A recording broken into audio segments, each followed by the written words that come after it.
ನಮಸ್ಕಾರ ಎಲ್ಲರಿಗೂ welcome back to my channel tales by Savita ಸರಿ ಕನ್ನಡ. ಇವತ್ತಿನ ವಿಡಿಯೋದಾಗ ಕ್ಲಿಯರ್ ಆಗಿ ನಿಮಗೆ ಕಾಲರ್ ಯಾವ ರೀತಿ ಸ್ಟಿಚ್ ಮಾಡ್ಕೋಬೇಕು, ಅವ್ನ ಯಾವ ರೀತಿ ಅಟ್ಯಾಚ್ ಮಾಡ್ಕೋಬೇಕು ಅನ್ನೋದು ಕ್ಲಿಯರ್ ಆಗಿ ಹೇಳ್ಕೊಡ್ತಾನು ನಿಮ್ಗೆ. ಇವಾಗ ಆಲ್ರೆಡಿ ಡ್ರೆಸ್ ರೆಡಿ ಆಗೈತಿ. ಈ ತರ ನಾನು ಓಪನ್ ಸ್ವಲ್ಪ ಒಂದು ಹುಕ್ಸ್ ಹಚ್ಚುವಷ್ಟು ಓಪನ್ ನೆಕ್ ಇಟ್ಟಿನ ಮುಂದೆ ಈ ತರ ನೀವು ಅದನ್ನ ಫೋಲ್ಡ್ ಮಾಡ್ಕೊಂಡು ಒಂದು ಮಾರ್ಕ್ ಹಾಕೋರು ಸೆಂಟರ್. ಕಾಲರ್ ಹಚ್ಚೋವಾಗ ನಾವೆಲ್ಲ ಮಾಮೂಲಿ ಮಾಡ್ಕೋತೀವಲ್ಲ ಆ ತರ ನೀವು ಜೋಡಿಸಿ ಕರೆಕ್ಟಾಗಿ ಒಂದು ಮಾರ್ಕ್ ಹಾಕೋರಿ. ನೀವು ಇದು ಆಕ್ಚುಲಿ ಫುಲ್ ಕಲರ್ದಾದ್ರೆ ನಿಮ್ದು ಟಫ್ ಆಕೈತಲ್ಲ, ಇದು ಹಾಫ್ ಕಲರ್ದು ಈಸಿಯಾಗಿ ಯಾವ ರೀತಿ ನೀವು ಸ್ಟಿಚ್ ಮಾಡ್ಕೋಬೇಕು ಅನ್ನೋದು ಹೇಳಕತ್ತೀನಿ ನಾ ಇವತ್ತ. ಕೆಲವೊಬ್ಬರಿಗೆ ಫುಲ್ ಕಲರ್ ಎಲ್ಲ ಹೊಲಿಬೇಕಂದ್ರೆ ಆಗಂಗಿಲ್ಲ, ಯಾಕಂದ್ರೆ ಅವರು ಫಸ್ಟ್ ಟೈಮ್ ಎಲ್ಲ ಸ್ಟಿಚಿಂಗ್ ಕಲ್ತವ್ರಿಗೆ ಅಂತರೂ ಭಾಳ ಟಫ್ ಅನಿಸ್ತದೆ ಅದು. ಅದಕ್ಕಾಗಿ ನಾನು ಈಸಿಯಾಗಿ ಯಾವ ರೀತಿ ಕಾಲರ್ನ ರೆಡಿ ಮಾಡ್ಕೋಬೇಕು ಅನ್ನೋದು ಹೇಳಾಕ್ತೀನಿ. ಫಸ್ಟಿಗೆ ನೀವು ಮುಂಭಾಗದ ಕೊರಳು ಹಿಡ್ಕೊಂಡ 4ವರೆಗೆ ಒಂದು ಮಾರ್ಕ್ ಹಾಕ್ರಿ. ಅತ್ತಾಗಿಂದ ಈ ಕಡೆ ಎಷ್ಟು ಉಳಿತೈತಲ್ಲ ಅಷ್ಟು ಅಳ್ಕೋಬೇಕು ನೀವು. ಆ್ಯಕ್ಚುಲಿ ಇದು ನಾನು ಫಸ್ಟ್ ನಾನು 4 ಇಂಚ್ ಹಾಕೊಂಡಿದ್ನಿ, ಆಮೇಲೆ ಏನು ಮಾಡೀನಿ ಇನ್ನೂ ಭಾಳ ಕೆಳಗೆ ಆಕೈತಿ ಕಾಲರ್ ಅಂಥೇಳಿ ಸ್ವಲ್ಪ ಮ್ಯಾಲ್ಗೆ ಹಾಕೊಳಕತ್ತೀನಿ, ಅರ್ಧ ಇಂಚ್ ಮ್ಯಾಲೆ ಹಾಕೊಳಕತ್ತೀನಿ. ಇವಾಗ ನಾವು ಮತ್ತೆ ಫೋಲ್ಡ್ ಮಾಡಿ ಅಳ್ಕೊಳ್ಳು ಎಷ್ಟು ಕಾಲರ್ ಕೂಡ್ತತೆ ಅಂಥೇಳಿ. ಫಸ್ಟಿಗೆ 4 ಇಂಚ್ ಹಾಕಿದ್ದು ನಾನು ಇಲ್ಲಿಂದ, ಈಗ 4ವರೆಗೆ ಹಾಕೊಂಡಿನಿ ಅಷ್ಟ. 2 ಮಾರ್ಕ್ ಕಾಣ್ತಾವಲ್ಲ ನಿಮ್ಗೆ ಅಷ್ಟ, ಮತ್ತೇನಿಲ್ಲ ಇದ್ರಾಗ. ಇವಾಗ 4ವರೆಗೆ ಹಾಕೊಂಡಿನಿ ಕೆಳಗಿನಿಂದ. ಇಲ್ಲಿಂದ ಎಷ್ಟು ಅಂಥೇಳಿ ನಾವು ಕಾಲರ್ ಕಳತಿ ತಗೋಬೇಕು. 6 ಇಂಚ್ ಬಂದೈತಿದು. ಇವಾಗ ನಾವು 6 ಇಂಚ್ ಡಬಲ್ ಮಾಡ್ಕೊಂಡ್ರೆ 12 ಇಂಚ್ ಆಗುತ್ತಾ. 12 ಇಂಚ್ ಕ್ಯಾನ್ವಾಸ್ ಕಟ್ ಮಾಡ್ಕೋಬೇಕು ನಾವು ಈಗ ಉದ್ದಕ್ಕೆ. ಈ ಥರ ನಾವೊಂದು 12 ಇಂಚ್ ಇರೋದ ಒಂದು ಕ್ಯಾನ್ವಾಸ್ ರಫ್ ಆಗಿ ಕಟ್ ಮಾಡ್ಕೊಂಡಿನಿ. ಇದನ್ನು ಫೋಲ್ಡ್ ಮಾಡ್ಕೋಬೇಕು ನೀವು ನೀಟಂಗೆ. ಫೋಲ್ಡ್ ಮಾಡ್ಕೊಂಡ 1/4 ಇಂಚ್ ಕಡಿಮೆ 2 ಇಂಚ್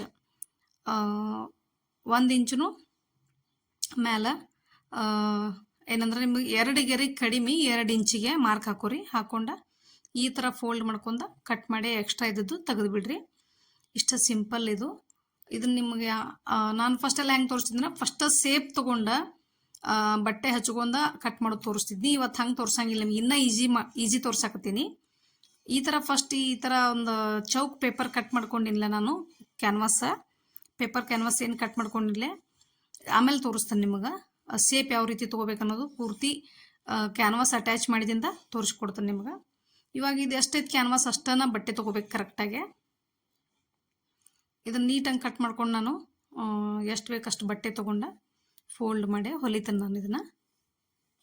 ಭಾಳ ಈಸಿ ಇದು. ನಿಮಗೆ ಮನೆಯೊಬ್ಬರು ಕಮೆಂಟ್ ಮಾಡಿದ್ರೆ ನಂಗೆ ಕ್ಯಾನ್ವಾಸ್ ಈ ಥರ ಕಾಲರ್ ಅಟ್ಯಾಚ್ ಮಾಡೋದು ಇನ್ನೂ ನನಗೆ ಅರ್ಥ ಆಗಿಲ್ಲರಿ ಅಂತೇಳಿ ಒಬ್ಬರು ಕಮೆಂಟ್ ಮಾಡಿದರು.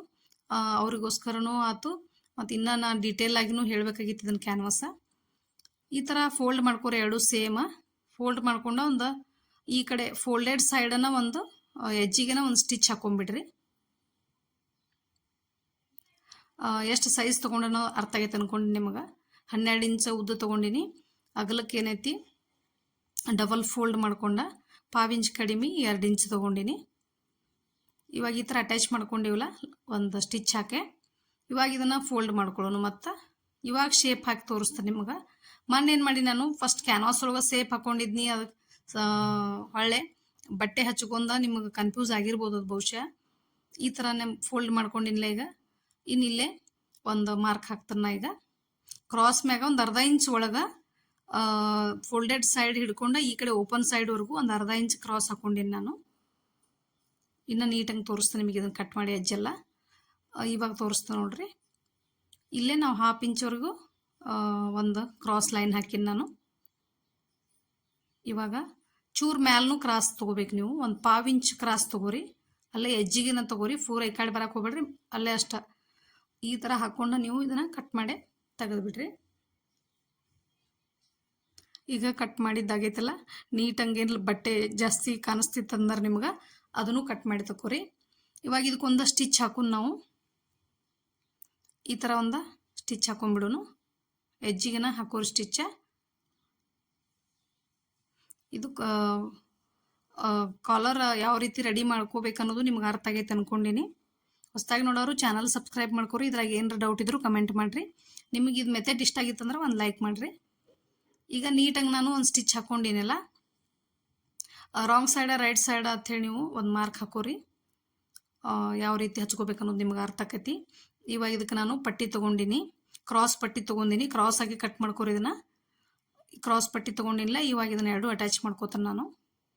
ನೀವು ಸಿಂಗಲ್ ಪೀಸ್ ಒಂದು 5 ತೊಗೋರಿ. ನಂಗೆ ಸಿಂಗಲ್ ಪೀಸ್ ಅದು ಬಟ್ಟೆ ಸಾಲಿಲ್ಲ. ನಾ ಏನು ಮಾಡೀನಿ, ಡಬಲ್ ಕಟ್ ಮಾಡ್ಕೊಂಡು ಅಟ್ಯಾಚ್ ಮಾಡ್ಕೊಳಕತ್ತೀನಿ. ಈ ಥರ ಕ್ರಾಸ್ ಮೇಲನ್ನ ಅಟ್ಯಾಚ್ ಮಾಡ್ಕೋಬೇಕು ಇದನ್ನಾದರೂ ನೀವು. ಇವಾಗ ಒಂದು ಸೈಡ್ ಫೋಲ್ಡ್ ಮಾಡಿ ಸ್ಟಿಚ್ ಮಾಡೋಣ. ಇದೇನು ಜಾಯಿಂಟ್ ಮಾಡ್ಕೊಂಡಿಲ್ಲ, ಬಟ್ಟೆ ಇದನ್ನು ನೀಟಂಗೆ ತಿದ್ಕೋರಿ. ಆ ಕಡೆ ಬಟ್ಟೆ ಆ ಕಡೆ, ಈ ಕಡೆ ಬಟ್ಟೆ ಈ ಕಡೆ ಸ್ಟಿಚ್ ಮಾಡ್ಕೋರಿ. ಅದನ್ನು ತಿದ್ಕೋಬೇಕು. ತಿದ್ಕೊಂಡು ಈ ಥರ ಒಂದು ಫೋಲ್ಡ್ ಮಾಡಿ ಸ್ಟಿಚ್ ಹಾಕೋರಿ. ಈ ಥರ ಸ್ಟಿಚ್ ಹಾಕೊಂಡು ಇದಕ್ಕೆ ಪೈಪಿಂಗ್ ಕೊಡೋಣ. ಭಾಳ ಚಂದ ಅನಿಸ್ತತಿ ಇದು ಕಾಲರ್ ಪೈಪಿಂಗ್ ಕೊಟ್ರೆ. ಈ ಥರ ರೆಡಿ ಆತಲ್ಲ ಇದು, ಇದನ್ನು ಪೈಪಿಂಗ್ ಮಾಡೋಣ. ಈಗ ನಾವು ಈ ಥರ ಇದಕ್ಕೆ ರೈಟ್ ಸೈಡ ಆಮೇಲೆ ರಾಂಗ್ ಸೈಡ್ ಅಂಥೇಳಿ ನಾನು ಮಾರ್ಕ್ ಹಾಕಕತ್ತೀನಿ.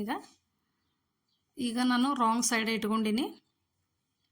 ಇದ್ರ ಕೆಳಗಡೆ ಇಟ್ಕೊಂಡು ನಾನು ಪಟ್ಟಿ ಸೀದಾ ಹಾಕಿನ. ಈಗ ಫೋಲ್ಡೆಡ್ ಸೈಡ್ ಕೆಳಗೈತಿ. ಈ ಥರ ಪಟ್ಟಿ ಇಟ್ಕೊಂಡು ನೀವು ಮುಂದೊಂದು ಚೂರು ಪಟ್ಟಿ ಜಾಸ್ತಿ ಬಿಡ್ಬೇಕು, ಅದನ್ನು ಫೋಲ್ಡ್ ಮಾಡೋಕೆ ಬಿಟ್ಕೊಂಡು ಈ ಥರ ನೀಟಂಗೆ ಶೇಪ್ ಯಾವ ಥರ ಐತೆ ನೋಡ್ಕೊಂಡು ಹಾಕ್ರಿ. 1/4 ಇಂಚೂ ಜಾಸ್ತಿ ಆಕತಿ. 1 ಗೆರೆ ಅಷ್ಟು ಹೊಲಿಗೆ ಹಾಕ್ರಿ. ಈ ಥರ ಕರೆಕ್ಟಾಗಿ ಹಚ್ಕೋರಿ. ಪಟ್ಟಿ ಹಚ್ಕೊಂಡು ನೀಟಂಗೆ ಸೈಡ್ ಲಾಸ್ಟ್ ಏನೈತಿ ರಫ್ ಹಾಕೋದು ಮಾತ್ರ ಮರಿಬೇಡ್ರಿ. ಇವಾಗ ನಾವು ಪೈಪಿಂಗ್ ಮಾಡೋಣ. ಇದನ್ನು ಈ ಥರ ನೀಟಾಗಿ ನಿಮ್ಗೆ ಏನರ ಬಟ್ಟೆ ಜಾಸ್ತಿ ಅನಿಸ್ತಿತ್ತಂದ್ರೆ ಎಜ್ಜಿಗೆಲ್ಲ ಕಟ್ ಮಾಡ್ಕೋರಿ. ಈ ಥರ ಎಜ್ಜಸ್ ಎಲ್ಲ ಕಟ್ ಮಾಡ್ಕೊಂಡು ಈಗ ಫೋಲ್ಡ್ ಮಾಡೋಣ. ಮುಂದಿಂದ ಏನು ಬಟ್ಟೆ ಎಕ್ಸ್ಟ್ರಾ ಬಿಟ್ಟಿಲ್ಲ ಅದನ್ನು ಫೋಲ್ಡ್ ಮಾಡ್ಕೊಂಡು ಒಳಗಡೆ ಫೋಲ್ಡ್ ಮಾಡಿ ಮತ್ತೊಂದು ಈ ಪೈಪಿಂಗ್ ಫೋಲ್ಡ್ ಮಾಡಿಬಿಡ್ರಿ. ಈ ಥರ ಕರೆಕ್ಟಾಗಿನ ನೀವು ಪೈಪಿಂಗ್ ನಿಮಗೆ ಎಷ್ಟು ಬೇಕಲ್ಲ ನೀಟಂಗೆ ಕಾಣುವಂಗೆ ಮಾಡ್ಕೋರಿ. ಒಳಗೆ ಜಾಸ್ತಿ ಬಟ್ಟೆ ಇದ್ರೆ ಅದನ್ನೆಲ್ಲ ಕಟ್ ಮಾಡಿನೂ ನೀವು ನೀಟಂಗೆ ಈ ಥರ ಫೋಲ್ಡ್ ಮಾಡ್ಕೋಬೇಕಾಕತಿ. ಈಗ ನೀಟಂಗೆ ಬಂದೈತಲ್ಲ, ಈ ಥರ ನೀಟಂಗೆ ಒಂದ ಲೈನ್ ಕಾಣುವಂಗೆ ಒಂದೇ ಸವನ ಕಾಣ್ಬೇಕು ನಿಮ್ಗೆ ಪೈಪಿಂಗ್. ಆ ಥರ ಸ್ಟಿಚ್ ಹಾಕೋರಿ. ಸ್ವಲ್ಪ ಲೇಟ್ ಆದರೂ ಪರವಾಗಿಲ್ಲ, ಸ್ಲೋ ಆಗಿನ ಕಲ್ಕೋರಿ. ಈ ಥರ ಪೂರ್ತಿ ನಾನು ಪೈಪಿಂಗ್ ಮಾಡೀನಿ. ಇದಕ್ಕೆ ಇನ್ನೊಂದು ಸ್ಟಿಚ್ ಹಾಕೊಳ್ಳೋಣ. ಆ ಪೈಪಿಂಗ್ ಬಟ್ಟೆ ಏನು ಉಳಿದಿರ್ತೈತಲ್ಲ ಅದಕ್ಕೆ ನೀವು ಹೆಮ್ಮಿಂಗ್ನೂ ಹಾಕೋಬೋದು, ಇಲ್ಲಾಂದ್ರೆ ನೀವು ಮಷಿನ್ ಹೊಲಿಗೆನೂ ಹಾಕ್ಬೋದು, ಕೈ ಹೊಲಿಗೆನೂ ಹಾಕ್ಬೋದು, ಮಷಿನ್ ಹೊಲಿಗೆನೂ ಹಾಕ್ಬೋದು. ಇವಾಗ ನೋಡ್ರಿ ಎಷ್ಟು ನೀಟಾಗಿ ಬಂದೈತಿ. ಇದೇನು ಒಳಗೆ ನಿಮಗೆ ಕಾಣಿಸತ್ತೈತಲ್ಲ ಎಕ್ಸ್ಟ್ರಾ ಬಟ್ಟೆ, ಅದನ್ನು ಮತ್ತು ಅದಕ್ಕೊಂದು ನಾನು ಸ್ಟಿಚ್ ಹಾಕಿಬಿಡ್ತೇನೆ. ಈಗ ನೀವು ಇದಕ್ಕೆ ಕೈ ಹೊಲಿಗೆನೂ ಹಾಕ್ಬೋದು. ಸ್ಟಿಚ್ ಹಾಕಿದ್ರೆ ನೀಟಂಗೆ ಒಂದೇ ಸವನ ಕಾಣುವಂಗೆ ಸ್ಟಿಚ್ ಹಾಕೋರಿ. ಈ ಥರ ಸ್ಟಿಚ್ ಹಾಕಿ ನೀಟಂಗೆ ಫಿನಿಶಿಂಗ್ ತಗೋರಿ. ಇವಾಗ ನಿಮಗೆ ಕರೆಕ್ಟಾಗಿ ನೀಟಾಗಿ ಕಾಣಿಸಾಗ್ತೈತಲ್ಲ ಯಾವ ಥರ ಅಂಥೇಳಿ. ಈ ಥರ ನೀಟಂಗೆ ಬರಬೇಕು.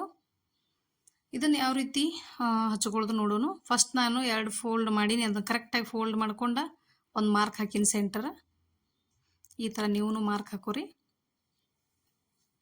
ಮಾರ್ಕ್ ಹಾಕ್ಕೊಂಡು ಆಮೇಲೆ ಹಂಗೆ ಟಾಪಿಗೂ ನೀವು ಸೆಂಟರ್ ಮಾರ್ಕ್ ಹಾಕೊಂಡಿರ್ತಿರಲ್ಲ, ತೋರಿಸಿಲ್ಲ ನಿಮ್ಗೆ.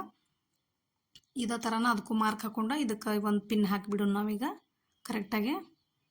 ಎಲ್ಲಿಗೆ ನೀವು ಸ್ಟಿಚ್ ಹಾಕಬೇಕು ಅನ್ನೋದು 1 ಪಾವು ಇಂಚಿಗೆ ನಾನು ಮಾರ್ಕ್ ಹಾಕೀನಿ. ಅಷ್ಟು ಸ್ಟಿಚ್ ಹಾಕಬೇಕು. ಅಷ್ಟು ಒಳಗಡೆ ಅರ್ಬಿ ಬಿಟ್ಟ ಸ್ಟಿಚ್ ಹಾಕ್ಬೇಕು ನೀವು. ಮ್ಯಾಲೆ ನಮಗೆ 1.5 ಇಂಚ್ವರೆಗೂ ಕಾಲರ್ ಸಿಗ್ತೈತಿ. ನಿಮ್ಗೆ ಇನ್ನೂ ಸಾನ್ ಬೇಕಂದ್ರೂ 1/4 ಇಂಚ್ ಕ್ಯಾನ್ವಾಸ್ ಕಟ್ ಮಾಡ್ಕೋಬೇಕು ನೀವು. ಅಂದ್ರೆ 1/4 ಇಂಚ್ ಒಳಗಡೆ ಹೋಗೈತಿ, ಮ್ಯಾಲೆ 1 ಇಂಚ್ ಕಾಣಿಸ್ತೈತಿ ನಿಮಗೆ. ಈ ಥರ ಎಜ್ಜಿಗೆ ಒಂದು ಚೂರು ಮ್ಯಾಕ್ ತೊಗೊಂಡಿನಿ ನಾನು. ಎಜ್ ಬಂದೈತಲ್ಲ ಅಲ್ಲಿ ಎಜ್ಜಿಗೆ ಬಂದಂಗೆ ಚೂರು ಮ್ಯಾಲ್ಗೆ ತೊಗೊಂಡಿನಿ ಅಷ್ಟೇ. ಗ್ರಿಪ್ ತೊಗೊಳ್ಳೋ ಸಂಬಂಧ ಗ್ರಿಪ್ ಕೂಡ್ತೈತೆ ಮೈಯಾಗ, ಅದಕ್ಕಾಗಿ ನಾ ಒಂದು ಚೂರು ಮ್ಯಾಲಕ್ಕೆ ಹಾಕ್ಕೊಂಡಿನಿ ಅಷ್ಟೇ ಅಲ್ಲೇ. ಈ ಥರ ನೀವು ಸ್ಟ್ರೇಟಂಗೆ ಸ್ಟಿಚ್ ಹಾಕಿಬಿಡ್ರಿ ನೀಟಂಗೆ. ಎಜ್ಜಿಗೆನ ಹಾಕ್ರಿ ನೀಟಂಗೆ.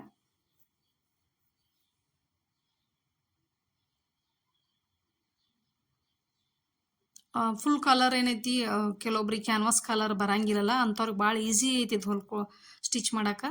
ಬೇಕಂದ್ರೆ ನೀವು ಟ್ರೈ ಮಾಡಿ ನೋಡ್ರಿ, ಭಾಳ ಈಸಿ ಐತಿ. ಫುಲ್ ಕಾಲರ್ನು ಕಲ್ಕೋರಿ. ಅದು 1-2 ಸಲ ಟ್ರೈ ಮಾಡಿದ್ರೆ ಅದು ಬರ್ಬೋದು ನಿಮಗೆ. ಈ ಥರ ನೋಡ್ರಿ ಕಾಲರ್ ಎಷ್ಟು ಕ್ವಿಕ್ಕಾಗಿ ರೆಡಿ ಆಯ್ತು, ಎಷ್ಟು ನೀಟಾಗಿ ಆಯ್ತು ನೋಡ್ರಿ. ಐರನ್ ಮಾಡಿದ್ರೆ ಇನ್ನೂ ನೀಟ್ ಆಕತಿ. ಇವತ್ತಿನ ವಿಡಿಯೋ ಇಷ್ಟ. ನೆಕ್ಸ್ಟ್ ವಿಡಿಯೋ ಜೋಡಿ ಬರ್ತೀನಿ ನಾನು. ಅಲ್ಲಿವರೆಗೂ thanks for watching. Take care. Bye.